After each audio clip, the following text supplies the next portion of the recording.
दोस्तों, जैसा कि आप सब लोग जानते हैं, भारत को आज़ादी मिली 1947 में। अंग्रेज जो थे वो भारत से 1947 में चले गए थे, लेकिन उनके जाने के 14 साल के बाद, यानी कि भारत के आज़ाद होने के 14 साल तक जो गोवा था वो पुर्तगालियों के कब्जे में रहा। पुर्तगाली जाने को तैयार नहीं थे। उनसे कई बार कहा गया कि जाओ यहाँ से, लेकिन वो जाने को तैयार नहीं थे। तो अंततः उन पर कार्रवाई हुई जिसका नाम हुआ ऑपरेशन विजय। भारतीय सशस्त्र बलों ने यह कार्रवाई की थी और पुर्तगालियों के हाथ से गोवा को मुक्ति दिलाई थी। इसीलिए प्रतिवर्ष 19 दिसंबर ये गोवा मुक्ति दिवस के रूप में मनाया जाता है। इसी ऐतिहासिक घटना के सम्मान में 19 दिसंबर ये होता है गोवा लिबरेशन डे। तो बहुत ही महत्वपूर्ण दिवस है ये एग्जाम के लिए भी, इसको आप बिल्कुल याद रखना। शुरू करते हैं 19 दिसंबर के सबसे इंपॉर्टेंट एमसीक्यूज। पहला क्वेश्चन ये होगा कि किस देश ने तुर्की पर कास्टा एक्ट लगा दिया है। कास्टा एक्ट, दोस्तों ये जो कास्टा एक्ट है ये अमेरिका के द्वारा लगाया जाता है। याद रखना, ये अमेरिकन एक्ट है जिसका नाम है कास्टा एक्ट। और ये जो एक्ट है ये तुर्की पर क्यों लगाया गया है? तो दोस्तों यहाँ पर जो कारण है वो ये है कि अमेरिका ने तुर्की के रूस से S-400 रूसी मिसाइल खरीदने के कारण यह प्रतिबंध लगाया है। कास्टा की धारा 231 के तहत उन व्यक्तियों या देश पर अमेरिकी प्रतिबंध लगाया जा सकता है जो रूसी या खुफिया एजेंसियों के साथ काम करता है। मतलब अगर अमेरिका के विरुद्ध कोई देश जाकर रूस का साथ देता है तो उस पर जो अमेरिका है वो कास्टा एक्ट के तहत कार्रवाई करता है। ठीक है, चलो आगे बढ़ते हैं। अगला क्वेश्चन बनेगा कि मुफ्त फसल बीमा शुरू करने वाला राज्य कौन सा है। यानी कि यहाँ पर फसलों की जो बीमा होगा वो बिल्कुल फ्री होगा और ये काम आंध्र प्रदेश कर रहा है। तो ऑप्शन सी इसका बिल्कुल करेक्ट है। और दोस्तों एक बात और भी याद रखना कि आंध्र प्रदेश की 4 राजधानियां हैं। ठीक है, यही एकमात्र प्रदेश है पूरे भारत में जिसकी 4 राजधानियां हैं।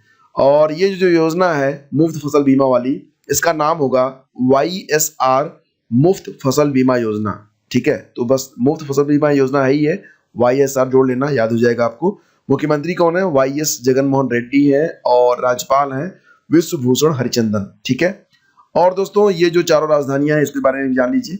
एक तो अमरावती, दूसरा विशाखापत्तनम, तीसरा हैदराबाद, चौथा कुर्नूल। ये 4 राजधानी है इसकी, आंध्र प्रदेश की। अगला क्वेश्चन काफी इंपॉर्टेंट है, इसको ध्यान से देखना। संयुक्त राष्ट्र द्वारा चीन में रेजिडेंट कोऑर्डिनेटर के रूप में किसे नियुक्त किया गया है? रेजिडेंट कोऑर्डिनेटर के रूप में संयुक्त राष्ट्र यानी कि यूनाइटेड नेशन के द्वारा किसको नियुक्त किया गया है? कहां पर? चीन में। तो दोस्तों सिद्धार्थ चटर्जी इसका सही जवाब है, सिद्धार्थ चटर्जी। तो महासचिव एंटोनियो गुटरेस ने संयुक्त राष्ट्र में भारत के वरिष्ठ अधिकारी सिद्धार्थ चटर्जी को चीन में वैश्विक संस्था का स्थानीय समन्वयक नियुक्त किया है। स्थानीय समन्वयक देश स्तर पर विकास के लिए संयुक्त राष्ट्र महासचिव के प्रतिनिधि होते हैं। बहुत बड़ी, मतलब ये बहुत बड़ी पोस्ट होती है। वह सतत विकास लक्ष्यों यानी कि SDG के जरिए कोविड-19 से निपटने के लिए देशों की मदद के संबंध में यूएन के दल का प्रतिनिधित्व करेंगे। तो दोस्तों ये जो क्वेश्चन है काफी इंपॉर्टेंट है, इसको याद रख लेना। मुझे लग रहा है कि ये एग्जाम में आ सकता है। सिद्धार्थ चटर्जी यूनाइटेड नेशन के द्वारा चीन में रेजिडेंट कोऑर्डिनेटर नियुक्त किए गए हैं। ठीक है, तो ये जरूर याद रख लेना आप। अगला क्वेश्चन बन रहा है कि भारत ने हाल ही में अपने किस 42वें उपग्रह को सफलतापूर्वक लॉन्च किया है? 42वां उपग्रह, दोस्तों इसका पूर्व नाम यहाँ पर दिया गया है GSAT-12R। ठीक है, एक्चुअली में जो इसका नाम है, ये इसका पूर्व नाम है GSAT-12R, GSAT-12R ये पहला का नाम है। इसको जो है बाद में इसको रीनेम किया गया था। इसका रीनेम क्या था? CMS-01। ठीक है, CMS-01 ये इसका नाम था। तो इसरो ने PSLV-C50 ये रॉकेट है, ये रॉकेट का नाम है। PSLV-C50 के जरिए भारत के 42वें संचार उपग्रह कम्युनिकेशन सैटेलाइट CMS-01 जिसको पहले GSAT-12R नाम दिया गया था को लॉन्च किया है। रॉकेट ने 20 मिनट में ही उपग्रह को इसकी कक्षा में पहुंचा दिया है। कभी कभी ये क्वेश्चन और आता है कि जो उपग्रह होते हैं वो पृथ्वी के किस वायुमंडल में रहते हैं, मतलब कि किस आवरण में रहते हैं। तो आप जानते हैं कि ये हमारी पृथ्वी होगी, इसके परितः मिला के 5 आवरण होते हैं। सबसे ऊपर जो होता है 1 2 3 4, ये जो 5वां लेयर होता है, इसके ऊपर तो और भी बहुत सारे लेयर हैं लेकिन उसको हम काउंट नहीं करते। तो ये जो इसको क्या कहते हैं, इसको एक्सोस्फीयर कहते हैं। इसी में जो होता है ये आपके जो उपग्रह होते हैं वो जाकर चक्कर काटते हैं। तो यहाँ पर किसी ऑर्बिट में उनको जो है सेट किया जाता है। इसे चेन्नई के पास श्रीहरिकोटा स्पेस पोर्ट से लॉन्च किया गया है और ये 7 साल तक काम करेगा। इसरो के जो चेयरमैन है उनका नाम है डॉक्टर के सिवन। ये जरूर याद रखना, काफी इंपॉर्टेंट क्वेश्चन है, कई बार पूछा जाता है ग्रुप डी और ग्रुप सी के एग्जाम्स में। अगला क्वेश्चन, किस देश को अगले 2 ओलंपिक में अपने ध्वज और नाम का उपयोग करने से प्रतिबंधित कर दिया गया है? किसके द्वारा किया गया है? ये वाडा के द्वारा किया गया है, ठीक है, ये आप याद रखना। तो ये जो देश है ये रूस है। ऑप्शन बी इसका बिल्कुल करेक्ट है, जरूर याद रखना इसको। तो रूस को अगले 2 ओलंपिक, ग्रीष्म और शीतकालीन या अगले 2 साल के लिए किसी भी विश्व चैंपियनशिप में अपने नाम, ध्वज और राष्ट्रगान का उपयोग करने से प्रतिबंधित कर दिया गया है। खेल पंचायत ने रूस को अगले 2 साल के लिए किसी बड़ी खेल प्रतियोगिता की मेजबानी का दावा करने से भी प्रतिबंधित किया है। रूसी खिलाड़ी और टीमें अगर डोपिंग मामलों में नहीं फंसते हैं या डोपिंग मामलों को नहीं दबाते हैं तो अगले साल टोक्यो ओलंपिक और 2022 में बीजिंग में होने वाले शीतकालीन ओलंपिक के अलावा विश्व चैंपियनशिप और कतर में 2022 में होने वाले फुटबॉल विश्व कप में भाग ले सकते हैं। विश्व डोपिंग रोधी एजेंसी वाडा ने 4 साल के प्रतिबंध की पेशकश की थी, लेकिन इसको जो है मात्र 2 साल कर दिया गया है। हाल ही में सेनेका गन्स शब्द खबरों में रहा है, इसका क्या मतलब है? दोस्तों, ये एक ऐसी गुत्थी है जो अब तक सुलझाई नहीं जा सकी है। मतलब ये होता है कि यहाँ पर कुछ ऐसे स्थान हैं, हालांकि किसी खास जगह पर नहीं, और ये जो नाम लिया गया है, न्यूयॉर्क में एक सेनेका झील है, सेनेका झील, ठीक है, सेनेका लेक, वहां से सेनेका गन्स नाम लिया गया है। क्योंकि ये जो न्यूयॉर्क की झील है, यहाँ पर कभी कभी आप मतलब जैसे कि लगेगा कि भूमि फट रही है या फिर बंदूकें चल रही हैं, इन आवाज के पीछे क्या कारण है, इस पर जो वैज्ञानिक शोध कर रहे हैं। हालांकि अलग अलग थ्योरीज निकल के सामने आ रही हैं, लेकिन सही जवाब अभी तक मिला नहीं है। तो ये जो है जोरदार शोर से बंदूक की गोली की तरह जो आवाज निकल के आती है, मतलब शोर से संबंधित घटना है ये। इसमें ये फील होता है कि लड़ाई हो रही है, बंदूकें चल रही हैं, तोप गरज रही है, इस प्रकार से आवाज आती है।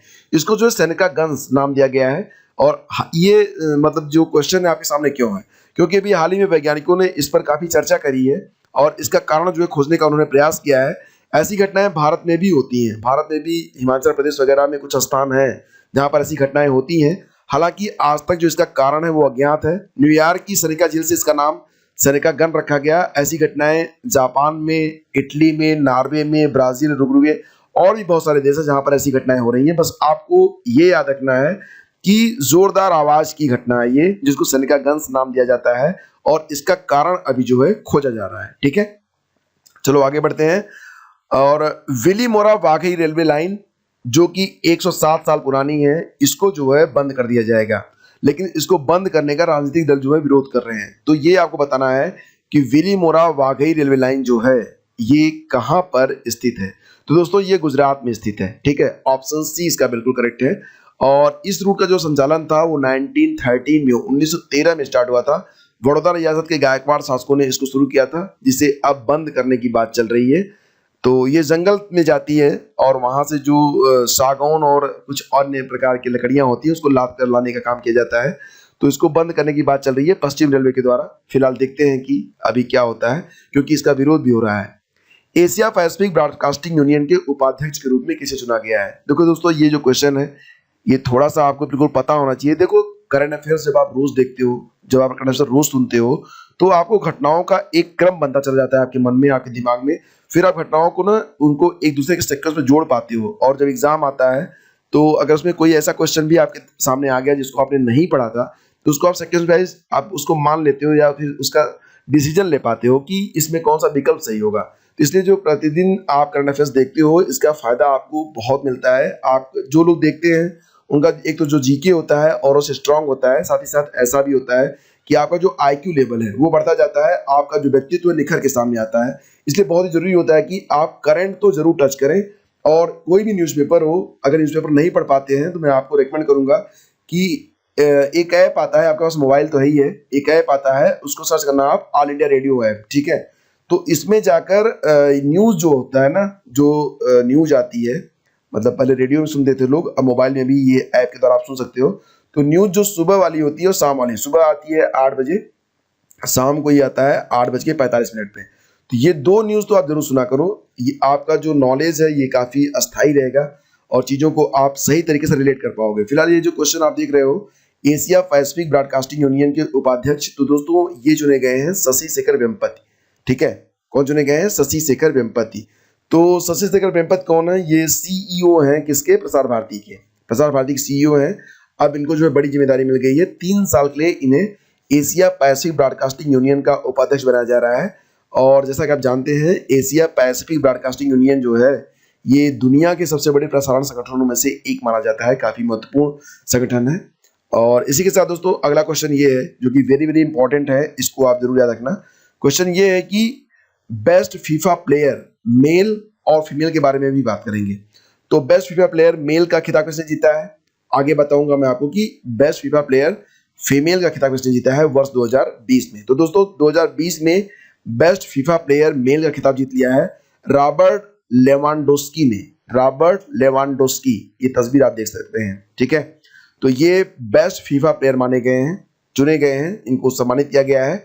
और रॉबर्ट लेवांडोस्की को FIFA player of the year 2020 का खिताब दिया गया है। पोलैंड के ये 32 वर्षीय खिलाड़ी हैं जिन्होंने लियोनेल मेसी और क्रिस्टियानो रोनाल्डो को पछाड़ कर यह खिताब अपने नाम किया है। मेसी और रोनाल्डो ने पिछले 12 खिताब में से 11 जीते थे, लेकिन इस साल कहते हैं ना, समय जरूर बदलता है, बस आपको प्रयास करते रहना चाहिए। तो इस साल का खिताब किसने जीत लिया है? इस साल का खिताब जीता है पोलैंड के 32 वर्षीय रॉबर्ट ने, ठीक है, रॉबर्ट लेवांडोस्की। और दोस्तों यहाँ पर जो महिला प्लेयर चुनी गई हैं उनका नाम है लूसी ब्रांज। क्या नाम है? लूसी ब्रांज, ठीक है। तो दोस्तों मैनचेस्टर सिटी की लूसी ब्रांज ने फीफा महिला खिलाड़ी 2020 का खिताब जीता है। लूसी ब्रांज फुटबॉल में सबसे बड़ा सम्मान हासिल करने वाली पहली डिफेंडर भी बन गई हैं। तो तस्वीर देख सकते हैं आप, ये हैं लूसी ब्रांज, ठीक है। अगला क्वेश्चन लेते हैं। पेटा इंडिया का हॉटेस्ट वेजिटेरियन सेलिब्रिटी अवार्ड 2020 किसे दिया गया है? दोस्तों इसके पहले ये अवार्ड अमिताभ बच्चन, नरेंद्र मोदी, मानुषी छिल्लर और भी बड़ी बड़ी हस्तियां हैं, शाहिद कपूर वगैरह को भी मिल चुका है। तो बात यहाँ पर हो रही है 2020 में ये अवार्ड किसको मिला है। तो दोस्तों ये जो अवार्ड 2020 में गया है, पुरुषों में सोनू सूद को चुना गया है और महिलाओं में किसको चुना गया है? श्रद्धा कपूर को, ठीक है। तो दोस्तों पेटा इंडिया ने जो ये ट्वीट किया है इसको आप देख सकते हैं, जहां पर सोनू सूद और श्रद्धा कपूर की फोटो लगाई गई है। तो इन दोनों को जो है हॉटेस्ट वेजिटेरियन सेलिब्रिटी के तौर पर चुना गया है वर्ष 2020 के लिए। पेटा इंडिया का जो मुख्यालय है ये मुंबई में है, स्थापना इसकी 2000 में की गई थी। जो पेटा इंडिया है उसके सीईओ हैं डॉक्टर मनीलाल विलायती। डॉक्टर मनीलाल वलियते, या क्या पढ़ेंगे आप, पढ़ सकते हैं, मैं नहीं पढ़ पा रहा हूँ।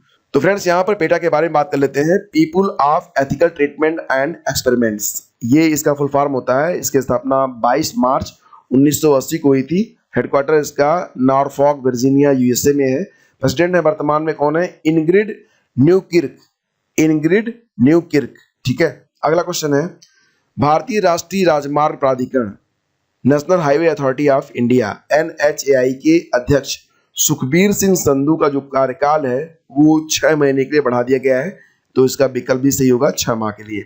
और NHAI जो है national highway authority of India, तो इसकी जो स्थापना हुई थी 1988 में हुई थी। कहाँ पर इसका मुख्यालय है? नई दिल्ली में इसका मुख्यालय है। परिश्रम पोर्टल किस राज्य ने लॉन्च किया है? परिश्रम पोर्टल, तो तस्वीर से ही स्पष्ट हो रहा होगा आपको कि ये जो तस्वीर है ये ओडिशा के मुख्यमंत्री आपको दिखाई दे रहे हैं, नवीन पटनायक जी। तो ऑप्शन सी इसका बिल्कुल करेक्ट है। और दोस्तों ओडिशा के मुख्यमंत्री नवीन पटनायक ने वीडियो कॉन्फ्रेंसिंग के माध्यम से श्रम और कर्मचारी राज्य बीमा विभाग की 22 ऑनलाइन सेवाओं के साथ परिश्रम पोर्टल का उद्घाटन किया है। ये पोर्टल और ऑनलाइन सेवाएं ईज ऑफ डूइंग बिजनेस यानी कि कारोबार को आसान बनाने में सहायक होंगी और राज्य के औद्योगिक विकास में महत्वपूर्ण भूमिका निभाएंगी। ओडिशा के मुख्यमंत्री हैं नवीन पटनायक और कैपिटल है भुवनेश्वर, राज्यपाल हैं गणेशी लाल। तो तीनों पॉइंट एग्जाम के लिए इंपॉर्टेंट। और मैं आपको दिखाता हूँ, ये जो आप देख रहे हैं ये जब आप वेबसाइट ओपन करोगे तो इस प्रकार से आपको दिखाई देती है, ठीक है। तो परिश्रम वेबसाइट का ये क्या बोलेंगे, इसे फ्रंट बोलेंगे, फर्स्ट पेज, ठीक है। तो फ्रेंड्स इसी के साथ ये वीडियो में समाप्त होता है और आज के जो इंपॉर्टेंट एमसीक्यूज थे वो हमने डिस्कस किए। सीरीज लगातार जारी है और इसके पहले के 2 दिन की वीडियो छूटे हुए हैं तो उसको भी हम कंप्लीट करेंगे और जल्दी वो चैनल पर अपलोड कर दिए जाएंगे। Thank you so much, have a great day, जय हिंद।